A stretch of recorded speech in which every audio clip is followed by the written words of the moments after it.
पवन सिंह जैसा व्यक्ति होना सबके बस की बात नहीं है कि यह व्यक्ति वास्तव में महान व्यक्ति है और इस इंसान जैसा भोजपुरी इंडस्ट्री में दूसरा कोई इंसान नहीं हो सकता। और पवन सिंह गाने की डबिंग छोड़कर पहले जवनिया गांव जाते हैं। उसके बाद पवन सिंह की एक वीडियो सामने आती है, जिस वीडियो में साफ तौर पर देखा जा सकता है कि पवन सिंह प्रियांशु सिंह की स्टूडियो में बैठे होते हैं और यह गाना बज रहा होता है। पवन सिंह इस गाने पर झूम रहे होते हैं, थोड़ा बहुत बैठे बैठे डांस कर रहे होते हैं और इसी वीडियो को देखने के बाद यह बात साफ साफ क्लियर हो पाई थी कि दरअसल इस गाने की रिकॉर्डिंग पहले से नहीं की गई थी। अपने गाने की डबिंग छोड़कर पवन सिंह जवनिया गांव जाते हैं, वहां पहुंचकर लोगों से मुलाकात करने की, रूबरू होने की कोशिश करते हैं और इसके बाद जब पवन सिंह को जवनिया गांव जाने से रोक दिया जाता है तब पवन सिंह वापस लौट जाते हैं। तब वो पटना जाकर म्यूजिक डायरेक्टर प्रियांशु सिंह के स्टूडियो में अपने आने वाले नए गाने की रिकॉर्डिंग करते हैं और ये देखकर लगता है कि भाई साहब, पवन सिंह जैसा व्यक्ति होना सबके बस की बात नहीं है। पवन सिंह चाहते तो अपने गाने की रिकॉर्डिंग पहले करते, उसके बाद जवनिया गांव जाते और लोगों से मुलाकात करते, क्योंकि अगले दिन गाना को रिलीज करना था। लेकिन पवन सिंह ऐसा नहीं करते हैं। वो अपने काम को प्राथमिकता न देते हुए जवनिया गांव जाना, इसको प्रायोरिटी पे रखते हैं और पवन सिंह गाने की डबिंग छोड़कर पहले जवनिया गांव जाते हैं, जवनिया गांव में प्रवेश करने की कोशिश करते हैं, लेकिन अपने फैंस के आगे उनको मजबूर होना पड़ता है और प्रशासन के कहने पर पवन गाड़ी वापस कर लेते हैं और इसके बाद पवन जाते हैं पटना और पटना में जाने के बाद पवन सिंह प्रियांशु सिंह, जो उनके म्यूजिक डायरेक्टर हैं, उनके स्टूडियो में पहुंचते हैं और अपने अगले दिन आने वाले नए गाने की डबिंग कंप्लीट करते हैं। उसके बाद यह गाना अगली सुबह आप सबके बीच म्यूजिक मोहल्ला के ऑफिशियल यूट्यूब चैनल पर रिलीज होता है, जिस गाने का नाम होता है पापे पड़ी। इस गाने को आए हुए 2 दिन हो चुके हैं और 2 दिन में ये गाना 3 मिलियन व्यूज का आंकड़ा पार कर लिया है। इसके अलावा यह गाना नंबर 1 पर पिछले 2 दिनों से लगातार ट्रेंड कर रहा है। हालांकि हम इस गाने के बारे में वीडियो के लास्ट में बात करेंगे, लेकिन उससे पहले हम बात करेंगे पवन सिंह के बारे में कि यह व्यक्ति वास्तव में महान व्यक्ति है और इस इंसान जैसा भोजपुरी इंडस्ट्री में दूसरा कोई इंसान नहीं हो सकता। इसीलिए पवन सिंह ने कहा था कि पवन सिंह बनने में 7 जन्म लेना पड़ेगा। देखिए, आप पवन सिंह को समझिए। पवन सिंह चाहते तो सीधा पटना आते, उनके लिए इजी भी होता पटना आना। पटना में आकर सबसे पहले अपने काम को प्राथमिकता देना, अगले ही सुबह आने वाले अपने नए गाने की डबिंग रिकॉर्डिंग कंप्लीट करना, उसके बाद जब इस काम से फ्री हो जाना तब जवनिया गांव के लिए निकलना और तब जाकर लोगों के दुख में शामिल होना। लेकिन पवन सिंह ऐसा व्यक्ति हैं कि उनके लिए अपना काम कभी बहुत ज्यादा इंपॉर्टेंट लगता ही नहीं है।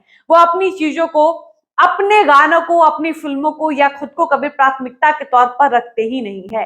पवन सिंह ने अपने गाने की रिकॉर्डिंग और जवनिया गांव जाना, इन दोनों में से प्राथमिकता पर रखा अगर किसी को तो जवनिया गांव जाने को। और पवन सिंह जवनिया गांव जाते हैं, लोगों से मिलने की कोशिश करते हैं। दुर्भाग्यवश अनफॉर्चुनेटली वो नहीं मिल पाते हैं, जिसके बाद उनको कहीं ना कहीं बहुत ज्यादा अफसोस भी होता है इस बात का और पवन सिंह वापस लौट आते हैं। और अब आप समझिए कि कोई इंसान इतनी भगदड़ वाली जगह से वापस आ रहा है, फैंस चारों तरफ से घेरे हुए हो, बारिश हो रही हो, स्थिति एकदम खराब हो, ऑलरेडी इंसान इतना ज्यादा फ्रस्ट्रेट होता है, परेशान होता है, इरिटेट हो जाता है, बावजूद इसके पवन सिंह वहां से गाड़ी से ट्रैवल करते हैं। हालांकि ये कहने की बातें होती हैं कि गाड़ी से ट्रैवल करने पर इंसान थकता नहीं है, लेकिन एक समय तक आप गाड़ी में बैठे रहिए तो भी बैठे बैठे थकान हो जाती है। वैसी स्थिति में भी पवन सिंह ने पटना जाना चुना और वो प्रियांशु सिंह के स्टूडियो में जाते हैं और बैठकर गाने को रिकॉर्ड करते हैं। इसके बाद ससमय गाना आप सबके बीच म्यूजिक मोहल्ला से रिलीज हो जाता है। अब आप समझिए कि पवन सिंह कितने मेहनती हैं और वो कभी अपनी चीजों को बहुत ज्यादा इंपॉर्टेंस नहीं देते हैं। बाकी आपको बता दें कि जैसे ही पवन सिंह का यह गाना पापे पर रिलीज होता है, उसके बाद पवन सिंह की एक वीडियो सामने आती है, जिस वीडियो में साफ तौर पर देखा जा सकता है कि पवन सिंह प्रियांशु सिंह के स्टूडियो में बैठे होते हैं और यह गाना बज रहा होता है। पवन सिंह इस गाने पर झूम रहे होते हैं, थोड़ा बहुत बैठे बैठे डांस कर रहे होते हैं और इसी वीडियो को देखने के बाद यह बात साफ साफ क्लियर हो पाई थी कि दरअसल इस गाने की रिकॉर्डिंग पहले से नहीं की गई थी, बल्कि इस गाने को तब रिकॉर्ड किया गया जब पवन सिंह जवनिया गांव से वापस लौटते हैं। फिर वो पटना जाते हैं और पटना जाने के बाद यानी गाना रिलीज होने से ठीक एक दिन पहले, एक रात पहले कह ले तो इस गाने को रिकॉर्ड किया जाता है और अगले दिन ही सुबह सुबह यह गाना आप सबके बीच रिलीज कर दिया जाता है। हालांकि पवन सिंह की ये आदत रही है, आप पवन सिंह के ज्यादातर गानों का एग्जाम्पल उठाकर देख लीजिए तो उनके हर गाने को एक दिन पहले रिकॉर्ड किया जाता है। ये पवन सिंह के साथ खास बात है। पवन सिंह ऐसा क्यों करते हैं ये पवन सिंह बेहतर जानते होंगे, वरना और आर्टिस्ट होते हैं कि गाने की रिकॉर्डिंग पहले कर लेते हैं, फिल्मों की डबिंग पहले कर लेते हैं, लेकिन पवन सिंह ऐसा नहीं करते हैं। पवन सिंह का कोई भी गाना हो, ज्यादातर गाने उनके ऐसे होते हैं जो रिलीज होने से एक दिन पहले किसी स्टूडियो में रिकॉर्ड किए जाते हैं और उसके बाद गाना अगले दिन आप सबके बीच आता है। हालांकि कई बड़े बड़े ऐसे गाने हैं, कई बड़े बड़े ऐसे प्रोजेक्ट्स हैं जिनकी रिकॉर्डिंग मुंबई के बड़े बड़े स्टूडियो में की जाती है। गाना शूट होने से पहले, इनफैक्ट गाना कह सकते हैं कि रिलीज होने से पहले ही गाने की रिकॉर्डिंग पहले कंप्लीट कर ली जाती है, क्योंकि पवन सिंह इन दिनों लखनऊ ज्यादा रहते हैं, बार बार मुंबई जाना पॉसिबल हो नहीं पाता है।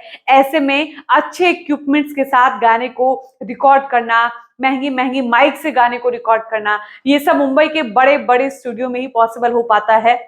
इसलिए ऐसा बहुत रेयर होता है जब पवन सिंह का कोई बड़ा प्रोजेक्ट आने वाला होता है तो वैसे गानों की रिकॉर्डिंग पवन सिंह गाना रिलीज होने से पहले तो छोड़िए, गाना शूट होने से पहले ही रिकॉर्ड कर लेते हैं, ताकि पता नहीं कब जाना मुंबई हो पाए ना हो पाए।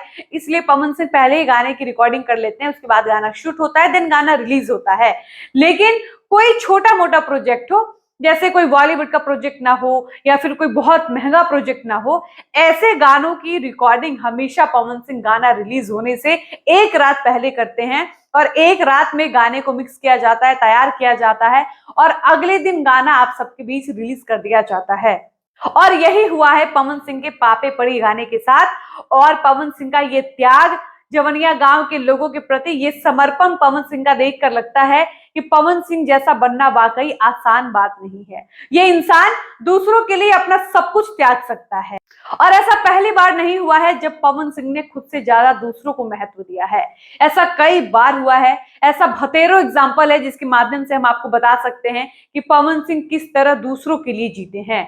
उनके लिए सबसे बड़ी प्राथमिकता है कि उनके चाहने वाले खुश रहें, उनको जो याद कर रहा है, जो उन पर प्यार बरसाता है, जिसकी वजह से पवन सिंह आज पवन सिंह है, पवन सबसे पहले उनको प्राथमिकता देते हैं, उनको प्रायोरिटी पे रखते हैं, उसके बाद अपनी चीजों को रखते हैं, उसके बाद खुद को रखते हैं। और ये देखकर पवन सिंह की हमेशा वही लाइन याद आती है कि पवन सिंह बनने में 7 जन्म लेना पड़ेगा, वरना दूसरा कोई स्टार होता तो वो पहले गाना रिकॉर्ड करता, उसके लिए अपना गाना ज्यादा इंपॉर्टेंट होता, वो गाना रिकॉर्ड करता, बाद में उसके दिमाग में जवनिया गांव के लोग आते और बाद में वो जाकर जवनिया गांव के लोगों से मुलाकात करता और उनके दुख सुख में शामिल होता। लेकिन पवन सिंह है जो भोजपुरी के बाकी कलाकारों से बिल्कुल अलग है और यही पवन सिंह की क्वालिटी पवन सिंह को पावर स्टार बनाती है, पवन सिंह बनाती है ग्लोबल स्टार बनाती है। और पवन के फैंस इनकी यही क्वालिटी की वजह से उनसे इतना ज्यादा प्यार करते हैं कि पवन जवनिया गांव जाने में असफल रह जाते हैं। बाकी पवन सिंह के लिए आप क्या कुछ कहेंगे, अपनी राय इस वीडियो के कमेंट सेक्शन में लिखकर हमें जरूर बताइएगा। फिलहाल इस वीडियो को हम यहीं पर समाप्त करते हैं, मिलते हैं नए वीडियो में। धन्यवाद।